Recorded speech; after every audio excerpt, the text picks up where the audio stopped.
Hi guys, and welcome to another unboxing and first impressions. Today we're unboxing a new model from Militado, and it's their take on a two-door black BB58, and they actually call it the BB58 Retro Dive Watch.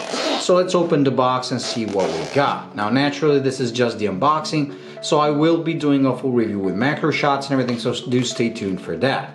But let's check out the watch. You get the regular packaging from Militado. Let's move that away. And here is the watch itself, and as you can see, it's pretty true to the original. Now where this watch kind of differs from the other homages out there is the size. So this is actually a 38mm watch with a 46 something lug to lug and 13mm thickness, but I'll have the specs in the corner of the screen. Now there's a couple of variants available. You have this faux patina no date version that comes with a black bezel with a red triangle. You also have a regular lume, so it's white colored. It doesn't have the faux patina look, but that one comes also with applied markers. This one, as you can see, are not applied, they're printed, but I don't know if you can see on the camera, the printing is pretty thick, like they look like pies or something.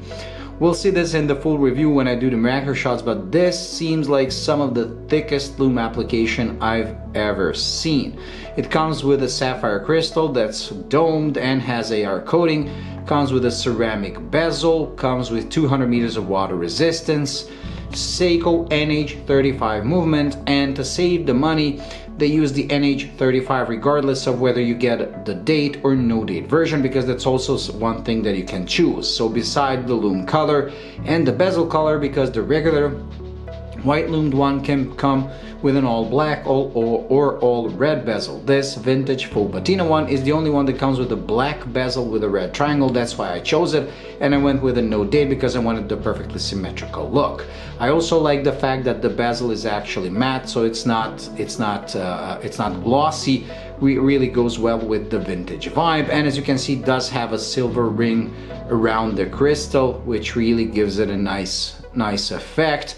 The case is all brushed. It does come with polished sides, and the bracelet does come with solid end links and a milled out clasp, but the clasp doesn't come with on-the-fly adjustment. You do have to use the tools to move the needle in these divots inside, so it doesn't come with on-the-fly adjustment, although it does look like a regular Rolex clasp. Now the interesting thing is that the bracelet is also all brushed, but as you can see, it mimics the BB58 riveted bracelet, and here you actually have these plaques that are highly polished, and then you have these rivets that are not actually rivets, they're actually screws that mimic the look of a rivet, and ones that you can remove actually have the cutout for the screwdriver. Really interesting looking bracelet, and it tapers quite a lot. It's 20mm here. I believe it tapers down to 16. Now the cool thing about it is the price, because Militado does those ultra cheap homages. So yes, it's a clear, like blatant copy of the BB58, but I do like the size, I do like the style and the choice of all the materials. And the best of all, I like the price. So this is a $119 watch. So I mean, any drawbacks that I might find on this watch, they're forgiven easily because of the price. But honestly, it really looks pretty cool.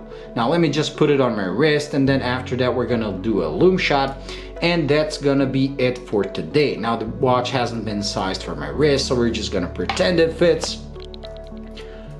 Okay, so let me just close the... Oh my god, there's quite a lot of links to remove. And here it is on my 6.5 inch wrist, but being 38 by 46, as you can see, it fits pretty much perfect. And I don't know if the camera shows, but it does that same effect that Boltony Explorer I had does, where the hands and the markers actually pop quite a lot because the dial is matte black. Very nice. And I do like the way this crystal plays with the light and those really oversized, very thick markers. Very cool. So if you can stomach the fact it's a blatant copy of an existing model, for $119, you get quite a watch. Okay, so we're just gonna do the lume shot, and that's gonna be it for today. But like I said, do stay tuned for the full review with macro shots. Then we're gonna see the details and the actual quality of the watch but I mean, for $119, even if the quality sucked, you cannot really complain. But before we do the lume shot, let me just try the bezel, because as you can see, it's perfectly aligned. But let's try the action.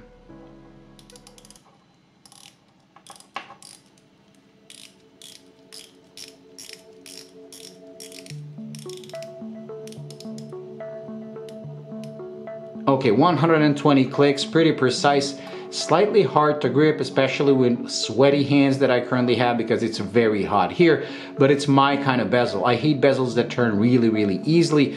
I prefer these ones that actually require you an effort, that way they're not gonna move accidentally. So very good bezel action. The grip could be better, but I mean, it is staying true to that vintage style, that's why it's so thin. I do like it, and like I said, I love the look of the bezel. Okay, so let me charge the watch for a couple of seconds and then we're gonna do a lume shot. Okay, with the watch charged, let me just get the camera to focus, and we're gonna turn off the lights. And as you can see, the lume is quite amazing, which is to be expected given how thickly it is applied. The markers are visibly brighter than the hands and the bezel, simply because of the fact how thickly they're applied, and that's something we're gonna see under macro shots when I do the full review. Anyways, this is a really well executed lume, despite being faux patina and vintage colored. This is one of those watches that you'll have no trouble reading all night long. Anyways, that's it when it comes to this unboxing and first impressions. I hope you enjoyed. If you did, please like and subscribe, and like I said, do stay tuned for the full review. See you in the next one. Bye.